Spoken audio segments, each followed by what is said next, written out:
The Silent Circle, the cult of Pythagoras. The sun was setting over the bustling port city of Croton, painting the sky in streaks of orange and purple. A lone figure stepped off the ship, his robes fluttering in the sea breeze. His hair was a striking silver, though his face betrayed a vigor that belied his age. "Who is that?" a young merchant asked his companion, gesturing toward the stranger. "That's Pythagoras," the other replied. "They say he's a philosopher and a mystic from Samos. He's come to teach." Pythagoras ignored the murmurs around him as he strode toward the city's central square. His gaze was fixed, his mind already envisioning the school he would establish, a haven for seekers of wisdom, where mathematics, music, and the mysteries of the cosmos would intertwine. Over the following weeks, Pythagoras began to gather disciples. His teachings were unlike anything Croton had seen before. He spoke of numbers as the essence of all things, of harmony in the universe, and of the soul's journey through many lives. One evening, he sat with a group of new disciples in a modest courtyard. A fire crackled between them, throwing flickering shadows across their faces. "Master," a young man named Milo asked, "you speak of numbers as if they are alive. How can that be?" Pythagoras smiled, his eyes gleaming in the firelight. "Numbers are not alive in the sense that you or I are, Milo, but they are the foundation of life. Consider this. All things can be measured, from the notes in a melody to the orbits of the stars. And in these measurements, we find harmony." "Harmony?" another disciple Damo questioned. "Is it not merely coincidence that certain things align?" Pythagoras shook his head. "There are no coincidences in the universe, Damo. Take the octave in music, for example. Strike a string, and its vibration divides naturally into halves, thirds, quarters. The ratios are exact, universal. This is not chance. It is the language of the divine." The disciples murmured among themselves, some nodding, others furrowing their brows in thought. "But Master," Theano, a bold and curious young woman, interjected, "if the universe is so ordered, why do we see chaos? Why do wars erupt? And why do men betray one another?" "Ah," Pythagoras said, his voice softening, "the chaos you see is but the surface of a deeper harmony. Imagine a lyre out of tune. It produces discordant sounds. But with care, it can be tuned to create music that soothes the soul. Humanity is much like that lyre, Theano. Our task is to tune ourselves to the greater harmony." One evening, Pythagoras gathered his inner circle around a sand table. By torchlight, he drew a triangle. "This," he said, "is the key to understanding the cosmos." The disciples leaned forward, watching as he explained the theorem that would later bear his name, showing how the squares of the triangle's sides could reveal deeper truths about space and order.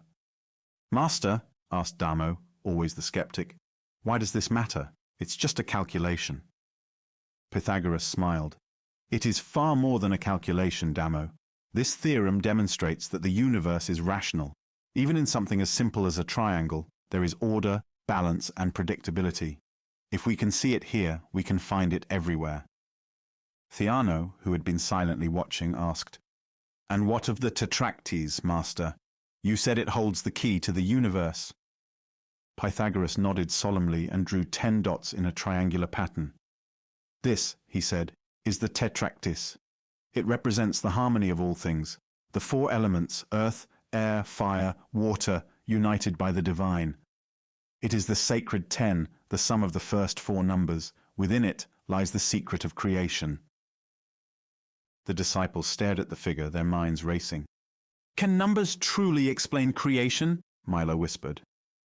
"Not just creation, Milo," Pythagoras replied. "Numbers are creation." Pythagoras's influence grew, and with it came enemies. The city's elite grew uneasy with his growing following, especially his teachings on equality. Women were welcomed into his brotherhood, and he advocated for a life free from material excess. One day, a councilman named Chilon visited Pythagoras's school uninvited. The students parted nervously as the stern-faced man approached. "Pythagoras," Chilon began, his voice hard, "you spread dangerous ideas. You undermine our traditions." Pythagoras met his gaze calmly. "Dangerous ideas, Chilon, are those that keep men in ignorance. I seek to illuminate. You speak of illumination, yet you reject the gods' sacrifices. You question our customs. This is heresy. Heresy? Pythagoras said, a faint smile playing on his lips. Tell me, Kylon, does the divine require the blood of animals, or does it delight in the harmony of the universe? The gods need not our sacrifices, they need our understanding. Kylon's eyes narrowed. Beware, philosopher. Not all chains are easily broken. Behind closed doors, Pythagoras shared his most esoteric teachings with his inner circle. He spoke of transmigration, the journey of the soul through many lives. One evening, he addressed his disciples in a dimly lit room.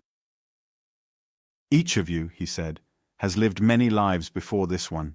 You will live many more. The soul is eternal, moving from one body to the next, learning, growing, ascending. Master, Theano asked, how can we know this is true? Pythagoras gestured toward a fig tree in the courtyard. Consider the seed of that tree. It does not disappear when it is buried in the earth. It transforms, becoming something greater. So it is with the soul. The disciples nodded, though some remained uncertain. Master, Damo asked hesitantly, what happens to those who do not ascend? They descend, Pythagoras said simply, into baser forms until they learn the lessons they ignored. Pythagoras's strict vegetarianism was a point of contention in Croton. The city's butchers and fishermen saw it as an affront to their livelihood. Tensions boiled over when Pythagoras condemned the city's animal sacrifices. One day he stood before a crowd at the agora. Why do you spill blood for the gods? He asked. The fruits of the earth are pure, untainted. They nourish both body and soul. Offer them instead, and honor the divine without harm. A butcher stepped forward, his face red with anger. What do you know of the gods, philosopher? They demand blood. Pythagoras shook his head. The gods demand harmony, not slaughter. It is we who demand blood, for we are ruled by our base desires. The crowd erupted, some shouting in agreement, others in fury. Stones were thrown, and Pythagoras retreated to the safety of his school. But the tension in the city continued to grow. One of Pythagoras' disciples, a man named Cylon, turned against him. He accused Pythagoras of heresy and plotted with the city's leaders to dismantle the Brotherhood. One night, soldiers stormed the compound. Pythagoras and his disciples fled, but many were captured. The philosopher himself barely escaped, retreating to the mountains. In exile, Pythagoras continued to teach. His disciples remained loyal, spreading his ideas throughout the Mediterranean.